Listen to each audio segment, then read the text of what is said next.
ಕರ್ನಾಟಕ ರಾಜ್ಯದಲ್ಲಿ ಸ್ಪರ್ಧಾತ್ಮಕ ಪರೀಕ್ಷೆಗಳಿಗೆ ಸಿದ್ಧತೆ ಮಾಡಿಕೊಳ್ಳುತ್ತಿರುವ ಎಲ್ಲ ವಿದ್ಯಾರ್ಥಿ ಸಮೂಹಕ್ಕೆ ಕರ್ನಾಟಕ ಪರೀಕ್ಷಾ ಪ್ರಾಧಿಕಾರದ ವತಿಯಿಂದ ನಮಸ್ಕಾರಗಳು. ತಮಗೆಲ್ಲ ಗೊತ್ತಿರುವಂತೆ ಒಳ ಮೀಸಲಾತಿಯ ಒಂದು ನಿರ್ಧಾರದ ಹಿನ್ನೆಲೆಯಲ್ಲಿ ಕಳೆದ ಸಾಕಷ್ಟು ತಿಂಗಳುಗಳ ಕಾಲ ಯಾವುದೇ ಹೊಸ ನೋಟಿಫಿಕೇಷನ್ಗಳು ಬಂದಿರಲಿಲ್ಲ. ಪ್ರಾಧಿಕಾರದ ವತಿಯಿಂದ ಯಾವುದೇ ಎಕ್ಸಾಮ್ ಸಹ ಪೆಂಡಿಂಗ್ ಇರಲಿಲ್ಲ. ನಮ್ಮದು CET ಎಕ್ಸಾಮ್ಸ್ ಮಾತ್ರ ಇತ್ತು. ಒಳ ಮೀಸಲಾತಿ ಆದೇಶದಕ್ಕಿಂತ ಪೂರ್ವದಲ್ಲಿ ಯಾವುದೆಲ್ಲ ನೋಟಿಫಿಕೇಷನ್ ಆಗಿತ್ತು ನಮ್ಮದೆಲ್ಲ ಎಕ್ಸಾಮ್ ಮುಗಿಸಿ ಮೆರಿಟ್ ಲಿಸ್ಟನ್ನು ಹ್ಯಾಂಡ್ ಓವರ್ ಮಾಡಿದ್ವಿ. ತಮಗೆಲ್ಲ ಗೊತ್ತಿರುವಂತೆ ಈಗ ವಿವಿಧ ಇಲಾಖೆಗಳಿಂದ ನಮಗೆ 8 ಇಲಾಖೆಗಳ ಒಟ್ಟು 384 ನಾನ್ HK ಮತ್ತು 321 HKಗೆ ಸಂಬಂಧಪಟ್ಟಂತೆ ನಮಗೇನು ಪೋಸ್ಟ್ಗಳು ಬಂದಿತ್ತು ಅದನ್ನು ನಾವು ಅಧಿಸೂಚನೆಯನ್ನು ಹೊರಡಿಸಿದ್ವಿ. ತಮಗೆಲ್ಲ ಗೊತ್ತಿರುವಂತೆ ಹೈದರಾಬಾದ್ ಕರ್ನಾಟಕಕ್ಕೆ ಸಂಬಂಧಪಟ್ಟಂಥ ಹುದ್ದೆಗಳಿಗೆ ಪ್ರತ್ಯೇಕ ನೋಟಿಫಿಕೇಷನ್ ಆಗಬೇಕು, ಪ್ರತ್ಯೇಕ ಎಕ್ಸಾಮ್ ಆಗಬೇಕು ಅನ್ನುವಂಥದ್ದು ಸರ್ಕಾರದ ಆದೇಶದ ಹಿನ್ನೆಲೆಯಲ್ಲಿ ನಾವು 2 ನೋಟಿಫಿಕೇಷನ್ ಮಾಡಿದ್ವಿ. ಮುಂದಿನ ದಿನಗಳಲ್ಲಿ 2 ಪ್ರತ್ಯೇಕವಾಗಿ ನಾವು ಪರೀಕ್ಷೆಯನ್ನು ಸಹ ಮಾಡಿ ಪ್ರತ್ಯೇಕವಾಗಿಯೇ ನಾವು ಮೆರಿಟ್ ಲಿಸ್ಟನ್ನು ಸಂಬಂಧಪಟ್ಟ ಇಲಾಖೆಗೆ ಕೊಡಬೇಕಾಗುತ್ತೆ. ತಮಗೆಲ್ಲ ಗೊತ್ತಿರುವಂತೆ ಕರ್ನಾಟಕ ಪರೀಕ್ಷಾ ಪ್ರಾಧಿಕಾರ ಒನ್ ಟೈಮ್ ರಿಜಿಸ್ಟ್ರೇಷನ್ ಪ್ರೋಸೆಸ್ಸನ್ನು ಈಗಾಗಲೇ ಚಾಲನೆ ಕೊಟ್ಟಿತ್ತು. ಕೆಲವು ವಿದ್ಯಾರ್ಥಿಗಳು ರಿಜಿಸ್ಟ್ರೇಷನ್ ಮಾಡ್ಕೊಂಡಿದ್ದೀರಾ, ತಮ್ಮ ಕ್ರೆಡೆನ್ಷಿಯಲ್ಸ್ ಎಲ್ಲ ನಮ್ಮಲ್ಲಿದೆ. ಈಗ ಸಹ ನಾವು ಅದೇ ಒಂದು ಅಪ್ಲಿಕೇಶನನ್ನು ಈ ಒಂದು ನೋಟಿಫಿಕೇಷನ್ನಿನ ಹುದ್ದೆಗಳಿಗೆ ಸಹ ನಾವು ಯೂಸ್ ಮಾಡ್ತಾ ಇದ್ದೀವಿ. ಭಾಳ ಸಿಂಪಲ್ ಇದೆ. ಡಿಜಿ ಲಾಕರ್ ಆ್ಯಪನ್ನು ಡೌನ್ಲೋಡ್ ಮಾಡಿಕೊಂಡು ಡಿಜಿ ಲಾಕರಲ್ಲಿ ತಮ್ಮ ಆಧಾರ್ ಬೇಸ್ಡ್ ರಿಜಿಸ್ಟ್ರೇಷನ್ ಮಾಡ್ಕೊಂಡು ನಂತರ ಅದು ನಮ್ಮ ಒಂದು ಪೋರ್ಟಲಿಗೆ ಡೈರೆಕ್ಟ್ ಆಗುತ್ತೆ. ಅಲ್ಲಿ ನೀವು ಸರಳವಾಗಿ ಮಾಡ್ಬೋದು. ಇದ್ರದ್ದು ಹಿನ್ನೆಲೆ ಸಹ ಆಧಾರ್ ಬೇಸ್ಡ್ ತಾವು ಕನ್ಸೆಂಟ್ ಕೊಡಬೇಕಾಗುತ್ತೆ. ಕಾರಣ ತಮಗೆಲ್ಲ ಗೊತ್ತಿರುವಂತೆ ಕೆಲವು ವಿದ್ಯಾರ್ಥಿಗಳು ಮಲ್ಟಿಪಲ್ ಅಪ್ಲಿಕೇಶನ್ಸನ್ನು ಹಾಕ್ತಾಯಿದ್ರು. ಉದ್ದೇಶ ಏನಿತ್ತು ನನಗೆ ಗೊತ್ತಿಲ್ಲ. ಕೆಲವೊಮ್ಮೆ ಸರಿಯಾಗಿ ಕಂಪ್ಲೀಟ್ ಆಗಲಿಲ್ಲ ಅಂತ ಇನ್ನೊಂದು ಹಾಕುವುದು ಇದು ತುಂಬ ಗೊಂದಲ ಆಗ್ತಾಯಿತ್ತು ನಮಗೆ ಮಲ್ಟಿಪಲ್ ಅಪ್ಲಿಕೇಶನ್ ಇದ್ದಿದ್ದರಿಂದ. ಅದಕ್ಕೆ ನಾವು ಇದು ಒನ್ ಟೈಮ್ ರಿಜಿಸ್ಟ್ರೇಷನ್ ಒಂದು ಫಾರಮ್ ಮಾಡಿದ್ದೀವಿ. ಹಾಗಾಗಿ ಅದು ಕೆಲವು ವಿದ್ಯಾರ್ಥಿಗಳಿಗೆ ಅದ್ರ ಬಗ್ಗೆ ಎಕ್ಸ್ಪೀರಿಯನ್ಸ್ ಸಹ ಇದೆ. ಹಾಗಾಗಿ ತುಂಬ ಸರಳ ಇದೆ. ಡಿಜಿ ಲಾಕರ್ ಅಪ್ಲಿಕೇಶನನ್ನು ತಾವು ಆ್ಯಪನ್ನು ಸಹ ಡೌನ್ಲೋಡ್ ಮಾಡಿ ರಿಜಿಸ್ಟ್ರೇಷನ್ ಮಾಡಿ ಆಧಾರ್ ಫಾರ್ಮಿಗೆ ಕನ್ಸೆಂಟ್ ಕೊಟ್ಟು ಆಧಾರ್ ಬೇಸ್ಡ್ ರಿಜಿಸ್ಟ್ರೇಷನ್ ಮಾಡುವಂತಹ ಒಂದು ಕ್ರಮ. ತಮಗೆಲ್ಲ ಗೊತ್ತಿರುವಂತೆ ಆಧಾರದಲ್ಲಿ ತಮ್ಮದು ಯಾವುದು ಫೋಟೋ ಇರುತ್ತೆ ಅದು ಆಟೋ ಫೆಚ್ ಆಗಿ ನಮಗೆ ಫೋಟೋ ಬರುತ್ತೆ. ಜೊತೆಗೆ ನಾವು ಒಂದು ಫೋಟೋವನ್ನು ಸಹ ತಮಗೆ ಅಪ್ಲೋಡ್ ಮಾಡೋದಕ್ಕೆ ಹೇಳಿದ್ವಿ. ದಯಮಾಡಿ ಒಳ್ಳೆಯ ಫೋಟೋವನ್ನು ಅಪ್ಲೋಡ್ ಮಾಡಿ. ತಮಗೆಲ್ಲ ಗೊತ್ತಿರುವಂತೆ ನಾವು ಫೇಸ್ ರೆಕಗ್ನೈಸೇಷನ್ ಆ್ಯಪನ್ನು ಡೆವಲಪ್ ಮಾಡಿದ್ದೀವಿ. ಮುಂದಿನ ನಮ್ಮ ಪರೀಕ್ಷೆ ದಿನಗಳಲ್ಲಿ ನೀವು ಅಪ್ಲಿಕೇಶನಲ್ಲಿ ಹಾಕಿರುವಂತಹ ಫೋಟೋ ಮತ್ತು ನೀವೇನು ಪರೀಕ್ಷಾ ಕೇಂದ್ರಕ್ಕೆ ತಾವು ಬರ್ತೀರಾ ತಮ್ಮದು ಎರಡೂ ಮ್ಯಾಚ್ ಆದರೆ ಮಾತ್ರ ನಾವು ಪರೀಕ್ಷಾ ಕೇಂದ್ರಕ್ಕೆ ಬಿಡ್ತೀವಿ. ನೀವು ಸೆಲ್ಫಿ ತೆಗೆಯುವಂಥದ್ದು ನಾವು ನೋಡಿದ್ದೀವಿ. ನಮ್ಮ CETಗೆ ಇಂಟ್ರೊಡ್ಯೂಸ್ ಮಾಡಿದಾಗ ಸೆಲ್ಫಿ ತೆಗೆದುಕೊಂಡು ಅಪ್ಲೋಡ್ ಮಾಡೋದು, ಬ್ಯಾಕ್ಗ್ರೌಂಡ್ ಏನೋ ಅಪ್ಲೋಡ್ ಮಾಡೋದು, ವಿಚಿತ್ರವಾದ ಫೋಟೋಗಳನ್ನೆಲ್ಲ ಅಪ್ಲೋಡ್ ಮಾಡೋದು ನಿಮ್ಮ ಪರೀಕ್ಷಾ ಕೇಂದ್ರಕ್ಕೆ ಪ್ರವೇಶ ಪಡೆಯೋದಕ್ಕಾಗಲ್ಲ. ಮತ್ತು ಆಮೇಲೆ ದೂರಬೇಡಿ ಪ್ರಾಧಿಕಾರನ. ದಯಮಾಡಿ ಒಂದು ಅಪ್ಲಿಕೇಶನ್ ಹಾಕುವಾಗ ಅದು ಒಂದು ಒನ್ ಟೈಮ್ ರಿಜಿಸ್ಟ್ರೇಷನ್ ಇದೆ. ಇನ್ನು 1-2 ವರ್ಷಗಳ ಕಾಲ ಯಾವ್ಯಾವ ನೋಟಿಫಿಕೇಷನ್ ಬಂದರೂ ಸಹ ಜಸ್ಟ್ ನೀವು ಅದೇ ಅಪ್ಲಿಕೇಶನನ್ನು ಯೂಸ್ ಮಾಡುವಂಥದ್ದು. ಒಂದು ಒಳ್ಳೆ ರೀತಿ ಬ್ಯಾಕ್ಗ್ರೌಂಡ್ ಇರುವಂತಹ ಸ್ಟುಡಿಯೋದಲ್ಲಿ ಒಂದು ಪಾಸ್ಪೋರ್ಟ್ ಸೈಜಿನ ಫೋಟೋನ ತೆಗೆದು ಅಪ್ಲೋಡ್ ಮಾಡಿ ಅಂತನ್ನುವಂಥದ್ದು ಒಂದು ವಿನಂತಿಯನ್ನು ತಮಗೆ ನಾನು ಮಾಡ್ತೀನಿ. ತಮಗೆಲ್ಲ ಗೊತ್ತಿರುವಂತೆ ರಿಸರ್ವೇಷನ್ಗೆ ಸಂಬಂಧಪಟ್ಟಂತೆ ಈಗಾಗಲೇ RD ನಂಬರನ್ನು ತಾವು ಹಾಕಬೇಕಾಗುತ್ತೆ. ಕಂದಾಯ ಇಲಾಖೆ ಸರ್ವಿಸಸ್ಸು ನಮ್ಮದು ಇಂಟಿಗ್ರೇಷನ್ ಇದೆ. ಅದು ಆಟೋ ಫೆಚ್ ಆಗಿ ಬರುತ್ತೆ. ತಮಗೆಲ್ಲ ಗೊತ್ತಿರುವಂತೆ 5 ವರ್ಷ ಲಿಮಿಟ್ ಇದೆ ಎಕ್ಸೆಪ್ಟ್ SC ST ಕೆಟಗರಿ 1 ಅವರಿಗೆ. ತಾವು ನಮ್ಮ ಅದನ್ನು ಅರ್ಜಿ ಸಲ್ಲಿಸುವಂತಹ ಸಂದರ್ಭದಲ್ಲಿ ಅದು ಅವಧಿ ಇರುವಂಥದ್ದನ್ನು ಖಾತ್ರಿಪಡಿಸ್ಕೊಳ್ಳಿ. ಆಮೇಲೆ ತಾವು SCಗೆ ಸಂಬಂಧಪಟ್ಟಂತೆ ಈಗ ತಮ್ಮ ಹತ್ರ SC ಸರ್ಟಿಫಿಕೇಟ್ ಇದೆ. SCನಲ್ಲಿ ಒಳ ಮೀಸಲಾತಿಗೆ ಸಂಬಂಧಪಟ್ಟಂತೆ ABC ಅಂತೇಳಿ ಕೆಟಗರಿ ಮಾಡಿದ್ದಾರೆ. ಆದರೆ ತಮ್ಮ ಹತ್ರ RD ನಂಬರ್ ಇಲ್ಲ. ಬಟ್ ಇವತ್ತು ತಮಗೆಲ್ಲ ಗೊತ್ತಿರುವಂತೆ ನಾವೇನು ಮಾಡಿದ್ದೀವಿ, ನೀವು SC ಸರ್ಟಿಫಿಕೇಟದ್ದು RD ನಂಬರ್ ಹಾಕೋದಕ್ಕೆ ಎನೇಬಲ್ ಮಾಡಿದ್ದೀವಿ. ಮತ್ತು ಡ್ರಾಪ್ ಡೌನ್ ಕೊಟ್ಟು ನೀವು A ನಾ B ನಾ C ನಾ ಅಂತ ಅನ್ನುವಂಥದ್ದು ನಾವು ಕ್ಯಾಪ್ಚರ್ ಮಾಡ್ತಾ ಇದ್ದೀವಿ. ನಿಮ್ಮದು SC ಅಂತ ಯಾರು ಹಾಕಿರ್ತಾರೆ ಅವರಿಗೆ ಮಾತ್ರ ABC ಹಾಕುವಂಥದ್ದಕ್ಕೆ ಅವಕಾಶ ಇರುತ್ತೆ. ನಾವು ಮುಂದಿನ ದಿನಗಳಲ್ಲಿ ನಮಗಿನ್ನೂ ಸಾಕಷ್ಟು ಸಮಯ ಇದೆ. ಅಷ್ಟೊತ್ತಿಗೆ ಕಂದಾಯ ಇಲಾಖೆಯಲ್ಲಿ RD ನಂಬರ್ನ ಕೊಡ್ತಾರೆ ನಿಮಗೆ. ಆವಾಗ ನಾವು ನಿಮಗೆ ಆಲ್ ಟಿಕೆಟ್ ಬಿಡುವಂಥ ಸಂದರ್ಭದಲ್ಲೋ ಮತ್ತು ಯಾವುದಾದ್ರೂ ಸಂದರ್ಭದಲ್ಲಿ ನಿಮಗೆ ಅದನ್ನು ನಾವು ಕ್ಯಾಪ್ಚರ್ ಮಾಡ್ತೀವಿ. ಆಲ್ರೆಡಿ RD ನಂಬರು SC ಅವ್ರದ್ದು ಇರುವಂಥದ್ದಿತ್ತು ಅಂದರೆ ಇವತ್ತಿನ ಒಂದು ಸಮಾಜ ಕಲ್ಯಾಣ ಇಲಾಖೆ ಸುತ್ತೋಲೆ ಪ್ರಕಾರ ಅದೇ ನಂಬರಿಗೆ ಅವರು ಸರ್ಟಿಫಿಕೇಟನ್ನು ಸಹ ಕೊಡುವಂಥದ್ದು ಒಂದು ತೀರ್ಮಾನವನ್ನು ಮಾಡಿದ್ದಾರೆ. ಬಟ್ ಅದಕ್ಕೇನು ಗಾಬರಿ ಆಗುವಂಥದ್ದಿಲ್ಲ. ಒಳ ಮೀಸಲಾತಿಗೆ ಸಂಬಂಧಪಟ್ಟಂತೆ ಏನು 101 ಜಾತಿಗಳಿಗೆ ಸರ್ಕಾರದ ಆದೇಶ ಇದೆ, ABC ನಾವು ಪ್ರಾವಿಷನ್ ಮಾಡಿದ್ದೀವಿ. ಅದನ್ನು ನೀವು ಟಿಕ್ ಮಾಡಬೇಕು. ಬಟ್ SC ಸರ್ಟಿಫಿಕೇಟ್ ಮಾತ್ರ ಫೆಚ್ ಆಗಿ ವೆರಿಫೈ ಆಗಿರುತ್ತೆ. ABC ಇನ್ನೂ ವೆರಿಫಿಕೇಷನ್ ಆಗಿರಲ್ಲ. ಬಟ್ ನೀವು ನಮಗೆ ಸಬ್ಮಿಟ್ ಮಾಡಿರ್ತೀರ. ತಾವು ಮುಂದಿನ ದಿನಗಳಲ್ಲಿ ಅದನ್ನು ನಾವು ಕಲೆಕ್ಟ್ ಮಾಡ್ತೀವಿ. ಏಕೆಂತಂದರೆ ನಾವು ಮೆರಿಟ್ ಲಿಸ್ಟ್ ಅಷ್ಟೇ ಕೊಡುವಂಥದ್ದು. ನೇಮಕಾತಿ ಪ್ರಾಧಿಕಾರದ ಮುಂದೆ ತಾವು ಸೂಕ್ತ ದಾಖಲೆಗಳನ್ನು ಸಲ್ಲಿಸಬೇಕಾಗುತ್ತೆ. ಹಾಗಾಗಿ ಸಮಯ ಇದೆ. ತಮಗೆಲ್ಲ ಗೊತ್ತಿದೆ, ತಾವು ಈಗಾಗಲೇ ಸಾಕಷ್ಟು ತೊಂದರೆ ಅನುಭವಿಸಿದ್ದೀರಾ. ಸಾಕಷ್ಟು ದಿನಗಳಿಂದ ತಾವು ಓದ್ತಾ ಇದ್ದೀರಾ, ಯಾವುದೂ ಕಾಲ್ ಮಾಡಿಲ್ಲ ಅಂತ. ನಾವು ಈ ಸಣ್ಣ ತಾಂತ್ರಿಕ ಕಾರಣಕ್ಕೆ ಡಿಲೇ ಮಾಡ್ತಾ ಹೋಯಿತು ಅಂತಂದರೆ ಸರಿಯಾಗಲ್ಲ ಅನ್ನುವ ಹಿನ್ನೆಲೆಯಲ್ಲಿ ನಾವು ನೋಟಿಫಿಕೇಷನ್ ಮಾಡಿದ್ದೀವಿ. ಇನ್ನೊಂದು ಅನುಕೂಲವನ್ನು ನಾವು ಏನು ಮಾಡಿದ್ದೀವಿ ಅಂತಂದರೆ ನಮಗೆ 8 ಇಲಾಖೆಗಳಲ್ಲಿ ಬಂದಿರುವಂತಹ ಗ್ರೂಪ್ Cನಲ್ಲಿ FDA ಮತ್ತು ST ಅಂದರೆ PUC ಮತ್ತು ತತ್ಸಮಾನ PUC ಮತ್ತು ಡಿಪ್ಲೊಮೊ ಆಧಾರಿತ ಕ್ವಾಲಿಫಿಕೇಷನ್ ಮೇಲಿರುವಂಥ ಹುದ್ದೆಗಳು ಮತ್ತು ಪದವಿ ಆಧಾರಿತ ಹುದ್ದೆಗಳೇನಿದೆ ಇದನ್ನು ನಾವು ಒಂದೇ ಪಠ್ಯಕ್ರಮ, ತಮಗೆ ಗೊತ್ತಿದೆ DPIR ಇಂದ ಏನು ಇಶ್ಯೂ ಮಾಡಿರುವಂತಹ ಅಧಿಸೂಚನೆ ಪ್ರಕಾರ ಒಂದೇ ಪಠ್ಯಕ್ರಮ ಇರುತ್ತೆ. ಒಂದೊಂದು ಇಲಾಖೆಯಲ್ಲಿ ಬೇರೆ ಬೇರೆ ಹೆಸರುಗಳಿಂದ ಕರೀತಾರೆ ಆ ಗ್ರೂಪ್ C ಹುದ್ದೆಗಳನ್ನ. ನಾವು ಒಂದೇ ಪಠ್ಯಕ್ರಮ ಇರುವಂತಹ ವಿವಿಧ ಇಲಾಖೆಯ ವಿವಿಧ ಹುದ್ದೆಗಳಿಗೆ ಒಂದೇ ಪರೀಕ್ಷೆಯನ್ನು ಮಾಡುವಂಥದ್ದಕ್ಕೆ ನಿರ್ಧಾರ ಮಾಡಿದ್ದೀವಿ. ಅಪ್ಲಿಕೇಶನ್ ಹಾಕುವಾಗ ಹೇಗೆ? ಅಪ್ಲಿಕೇಶನ್ ಹಾಕುವಾಗ ನೀವು ಪ್ರತಿಯೊಂದು ಹುದ್ದೆನ ತಾವು ಸೆಲೆಕ್ಟ್ ಮಾಡ್ಬೋದು. ತಮಗೆಲ್ಲ ಗೊತ್ತಿದೆ, ನಾನೇನಾದ್ರೂ ಡಿಫರೆಂಟ್ ನೋಟಿಫಿಕೇಷನ್ಸ್ ಮಾಡಿದ್ದಿದ್ರೆ, ನೋಟಿಫಿಕೇಷನ್ ನಾನು ಅಪ್ಲಿಕೇಶನ್ ಕರೆದಿದ್ದರೆ ಪ್ರತಿ ಅಪ್ಲಿಕೇಶನ್ಗೆ 750 ರೂಪಾಯಿ ತಗೊಳ್ಬೇಕಾಗಿತ್ತು. ಬಟ್ ನಾವು ಒಂದೇ ಸರಿ ನೋಟಿಫಿಕೇಷನ್ ಮಾಡಿರೋದ್ರಿಂದ ನಾವು ಒಂದೇ ಪಠ್ಯಕ್ರಮ ಇರುವಂತಹ ಹುದ್ದೆಗಳಿಗೆ ತಾವೇನಾದರೂ ಅರ್ಜಿ ಹಾಕೋದಾದರೆ ಫಸ್ಟು ಅಪ್ಲಿಕೇಶನ್ಗೆ 750 ಇರುತ್ತೆ. ಅದ್ರ ನಂತರ ತಾವು ಎಷ್ಟು ಹುದ್ದೆಗಳನ್ನ ಹಾಕಿದರೆ ಜಸ್ಟು ಒಂದೊಂದು ಹುದ್ದೆಗೆ ಒಂದೊಂದು 100 ರೂಪೀಸ್ ಅಷ್ಟೇ ಅದು ಆ್ಯಡ್ ಆಗ್ತಾ ಹೋಗುತ್ತೆ. ಹಾಗಾಗಿ ನಿಮಗೆ ಆರ್ಥಿಕವಾಗಿ ಸಹ ನಾವು ಏನು ಹೆಚ್ಚು ಹೊರೆ ಮಾಡಲಿಕ್ಕೆ ಹೋಗಿಲ್ಲ. ಸರ್ ಹೆಂಗೆ ಒಂದೇ ಪಠ್ಯಕ್ರಮ ಇದೆ, ನೀವು ಬೇರೆ ಬೇರೆ ಪರೀಕ್ಷೆ ಮಾಡಬೇಕು, ನಿಮಗೆ ಈಸಿ ಅನ್ನೋ ಕಾರಣಕ್ಕೆ ಒಂದೇ ಪರೀಕ್ಷೆ ಮಾಡಿಬಿಟ್ಟು ನೀವು ಕೊಟ್ಬಿಡ್ತೀರಾ? ಅದು ಅಲ್ಲ. ತಮಗೆಲ್ಲ ಗೊತ್ತಿದೆ, ತಾವು ಒಂದೇ ಪಠ್ಯಕ್ರಮ ಇದೆ, ಕೆಲವು ಇಲಾಖೆನಲ್ಲಿ 5 ಹುದ್ದೆ ಇದೆ, 10 ಹುದ್ದೆ ಇದೆ, ನೀವು ಸಹ ಎಷ್ಟು ಅಂತ ಎಕ್ಸಾಮ್ ಬರೀತೀರಾ. ಆದ್ದರಿಂದ ನಾವು ಒಂದೇ ಪರೀಕ್ಷೆಯನ್ನು ನಾವು ಮಾಡ್ತೀವಿ ಮತ್ತು ಮೆರಿಟ್ ಪಟ್ಟಿಯನ್ನು ನಾವು ಆಯಾಯ ಇಲಾಖೆಗೆ ಕಳಿಸ್ಕೊಡ್ತೀವಿ. ಅಲ್ಲೂ ನೀವು ಕೆಲವರು ಪ್ರಶ್ನೆ ಕೇಳ್ಬೋದು, ಏನಂತ, ಸರ್ ಅವ್ರ ಆದ್ಯತೆ ಕೇಳಬೇಕಾಗಿತ್ತು, ನೀವು ಸುಮ್ಮನೆ ಎಲ್ಲ ಇಲಾಖೆಗೆ ಎಲ್ಲರನ್ನೂ ಕಳಿಸಿದರೆ ಅಲ್ಲಿ ಸಹ ಫಿಲ್ ಆಗಲ್ಲ, ಅವ್ರು ಅಲ್ಲಿ ಸೇರ್ತಾರೆ, ಇಲ್ಲಿ ಬಿಡ್ತಾರೆ. ನೋಡಿ, ಕೆಲವೊಂದು ನಿರ್ಧಾರಗಳು ಮಾಡುವಂಥದ್ದಕ್ಕೆ ಅದರದೇ ಆದಂತಹ ಸಾಕಷ್ಟು ಸಮಯಗಳಿರುತ್ತೆ, ಲಿಮಿಟೇಷನ್ಸ್ ಇರುತ್ತೆ. ನಾವು ಕರ್ನಾಟಕ ಪರೀಕ್ಷಾ ಪ್ರಾಧಿಕಾರದವರು ಎಲ್ಲ ಇಲಾಖೆಯವರಿಗೆ ಹೀಗೆ ಮಾಡಿ ಅಂತ ನಾವು ಡೈರೆಕ್ಷನ್ ಕೊಡಲಿಕ್ಕಾಗಲ್ಲ. ಒಂದು ವೇಳೆ ನಾವು ಪ್ರಿಯಾರಿಟಿ ಕೇಳುವಂಥದ್ದಕ್ಕೂ ನಮಗೆ ಅವಕಾಶಗಳಿರಲ್ಲ. ಯಾಕೆಂದರೆ ಒಂದೊಂದು ಇಲಾಖೆ ಅವ್ರದ್ದು C&R ಬೇರೆ ಇದೆಯಲ್ಲ. ಹೇಗಿದ್ರೂ ತಮಗೆಲ್ಲ ಗೊತ್ತಿದೆ, ನಾವು ಮೆರಿಟ್ ಲಿಸ್ಟನ್ನು ಅವ್ರಿಗೆ ಕೊಟ್ಟ ಮೇಲೆ ಎಲ್ಲ ಇಲಾಖೆಯವರು 1:5, 1:10, 1:3 ಈ ರೀತಿ ಕರೀತಾರೆ. ವಿದ್ಯಾರ್ಥಿಗಳೆಲ್ಲರಿಗೂ ಅವರು ಆಯ್ಕೆ ಮಾಡ್ಕೊಳ್ತಾರೆ ಯಾವುದಕ್ಕೆ ಹೋಗಬೇಕು ಅಂತ, ಅವರಿಗೆ ಸ್ವತಂತ್ರ ಇರುತ್ತೆ. ಅದರ ಆದಮೇಲೆ ಕೆಳಗಡೆ ಇರೋರಿಗಂತೂ ಅಷ್ಟು ಹುದ್ದೆಗಳಂತೂ ತುಂಬಿಸ್ತಾರೆ. ಹಾಗಾಗಿ ತಾವು ಚಿಂತೆ ಮಾಡುವಂತಹ ಅಗತ್ಯ ಇಲ್ಲ. ಜೊತೆಗೆ ಒಂದು ವೇಳೆ ಎಕ್ಸಾಮು ಪಠ್ಯಕ್ರಮ ಬೇರೆ ಇದೆ, ಅದಕ್ಕೆ ಸಪ್ರೇಟ್ ನಾವು ಎಕ್ಸಾಮ್ ಮಾಡಬೇಕು ಅಂತಂದ್ರಂತೂ ಒಂದು ಹುದ್ದೆಗೆ ಏನು ನೀವು ಅಪ್ಲಿಕೇಶನ್ ಅದನ್ನು ಟಿಕ್ ಮಾಡ್ತೀರಾ, ತಾವು 750 ಕಟ್ಟಬೇಕಾಗುತ್ತೆ. ಎಕ್ಸಾಮ್ ಡೇಟಿಗೆ ಸಂಬಂಧಪಟ್ಟಂತೆ ತಮಗೆಲ್ಲ ನೆನಪಿರಬೇಕು, ಒಳ ಮೀಸಲಾತಿಯ ಒಂದು ತೀರ್ಮಾನ ಆಗುವವರೆಗೆ ಯಾವುದೇ ಅಧಿಸೂಚನೆ ಹೊರಡಿಸಬಾರ್ದು ಅಂತಂದಾಗ ನಾನೊಂದು ಪತ್ರಿಕಾ ಪ್ರಕಟಣೆ ಕೊಟ್ಟಿದ್ದೆ. ನಮ್ಮ ಪ್ರಾಧಿಕಾರಕ್ಕೆ ಇಷ್ಟು ಇಲಾಖೆಗಳ ಒಂದು ಹುದ್ದೆಗಳ ನೇಮಕಾತಿಗೆ ಮನವಿ ಬಂದಿದೆ, ಒಳ ಮೀಸಲಾತಿಗೆ ಸಂಬಂಧಪಟ್ಟಂತೆ ನಾವು ತಡೆ ಹಿಡಿದಿರೋದ್ರಿಂದ ಅದು ಕ್ಲಿಯರ್ ಆಗ್ತಿದ್ದಂಗೆ ನಾವು ತಕ್ಷಣ ಎಕ್ಸಾಮ್ ಮಾಡ್ತೀವಿ, ತಾವು ಸಿದ್ಧತೆ ನಡೆಸಿ ಅಂತೇಳಿ. ಹಾಗಾಗಿ ನಾವು ಈಗ ಏನು ಅರ್ಜಿ ಕರೆದಿದ್ದೀವಿ, ನಾವು ಆದಷ್ಟು ಡಿಸೆಂಬರ್ ಅಂತ್ಯ ಅಥವಾ ಜನವರಿನಲ್ಲಿ ನಾವು ಪರೀಕ್ಷೆಯನ್ನು ನಡೆಸ್ತೀವಿ. ಅದಕ್ಕೂ ಕೆಲವು ವಿದ್ಯಾರ್ಥಿಗಳು ಪರೀಕ್ಷೆ ಮುಂದೂಡಿ ಎನ್ನುವಂಥದ್ದೇ ಒಂದು ವರ್ಗ ಇರುತ್ತೆ.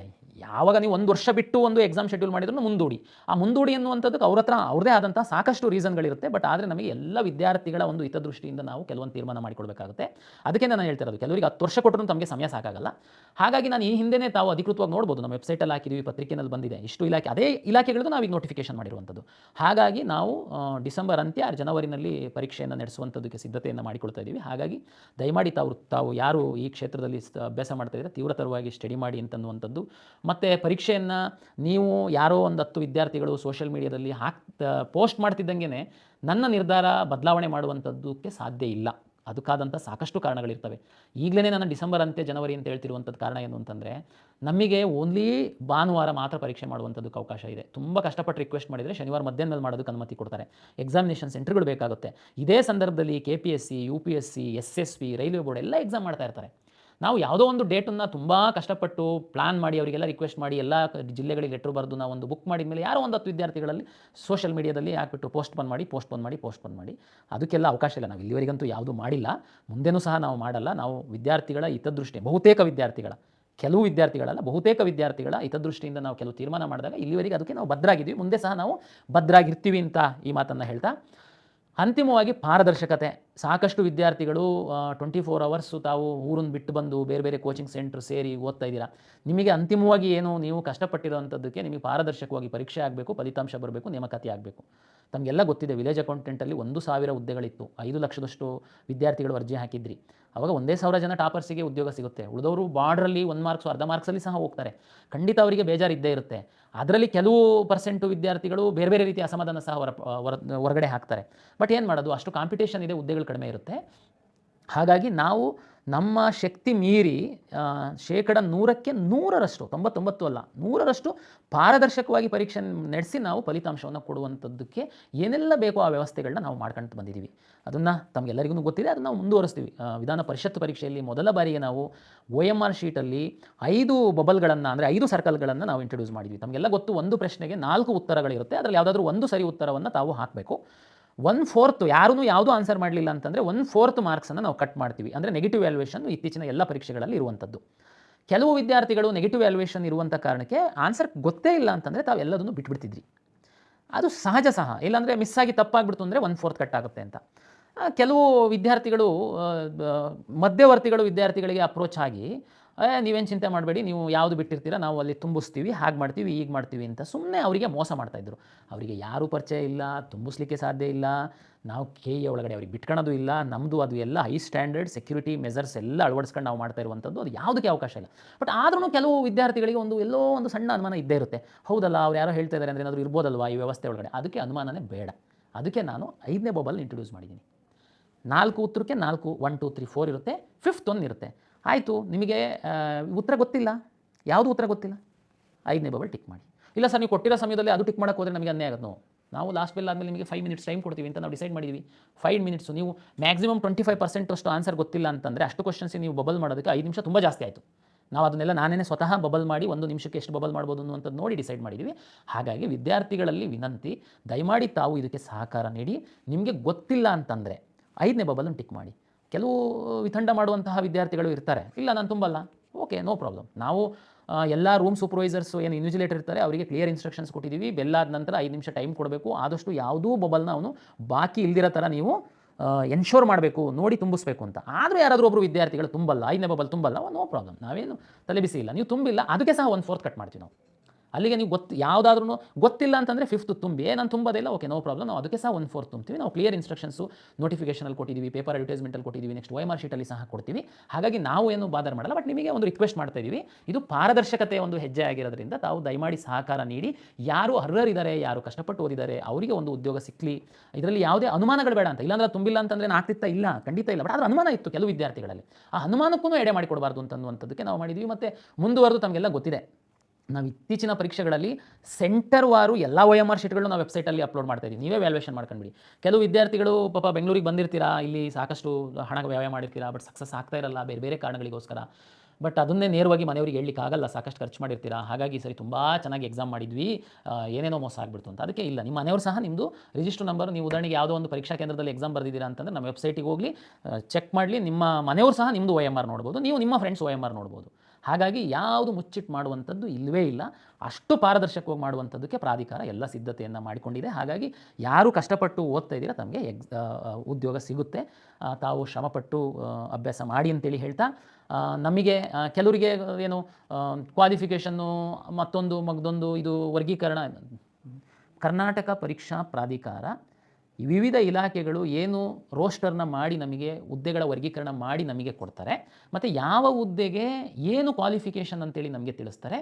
ಅದನ್ನು ನಾವು ಅಧಿಸೂಚನೆ ಹೊರಡಿಸಿ ನಿಮ್ಮಿಂದ ಅಪ್ಲಿಕೇಶನನ್ನು ತೆಗೆದುಕೊಂಡು ಪರೀಕ್ಷೆ ನಡೆಸಿ ನಾವು ಮೆರಿಟ್ ಲಿಸ್ಟನ್ನು ಇಲಾಖೆ ಕೊಡುವಂಥ ಕೆಲಸ ಅಷ್ಟೇ. ಈ ಕ್ವಾಲಿಫಿಕೇಷನ್ಗೆ ಯಾಕೆ ಕೊಟ್ಟಿಲ್ಲ, ಆ ಕ್ವಾಲಿಫಿಕೇಷನ್ಗೆ ಯಾಕೆ ಕೊಟ್ಟಿಲ್ಲ, ಅದು ಆಯಾಯ ಇಲಾಖೆಗಳು ಏನು C&R ಮಾಡಿರ್ತಾರೆ, ಕೇಡರ್ ಆ್ಯಂಡ್ ರಿಕ್ರೂಟ್ಮೆಂಟ್ ರೂಲ್ಸ್ ಇರುತ್ತೆ. ಅದರ ಆಧಾರದ ಮೇಲೆ ಅವರು ನಮಗೆ ಹುದ್ದೆಗಳ ವರ್ಗೀಕರಣ ಮತ್ತು ಆ ಹುದ್ದೆಗೆ ನಿಗದಿಪಡಿಸಿರುವಂತಹ ವಿದ್ಯಾರ್ಹತೆಯನ್ನು ನಮಗೆ ಕೊಟ್ಟಿರ್ತಾರೆ. ಹಾಗಾಗಿ ಅದರಲ್ಲಿ ನಮ್ಮದು ಯಾವುದು ಪಾತ್ರ ಇರಲ್ಲ, ಮತ್ತು ಇಲಾಖೆಯವ್ರದ್ದು ಪಾತ್ರ ಇರಲ್ಲ. ಅದು ಎಲ್ಲ ಕ್ಯಾಬಿನೆಟ್ಗೆ ಹೋಗಿ C&R ಅಪ್ರೂವಲ್ ಆಗಿರುವಂಥದ್ದು, ಅದರಂತೆ ಕೊಟ್ಟಿರ್ತಾರೆ. ಯಾರೋ ಕೆಲವರೆಲ್ಲ ಫೋನ್ ಮಾಡಿದ್ರು, ಸೋಷಿಯಲ್ ಮೀಡಿಯಾದಲ್ಲಿ ಹಾಕಿದ್ರು ಅಂತ ಹೇಳೋದಕ್ಕೆ ನಿಮಗೆ ಕ್ಲಾರಿಫೈ ಮಾಡ್ತಾ ಇದ್ದೀನಿ.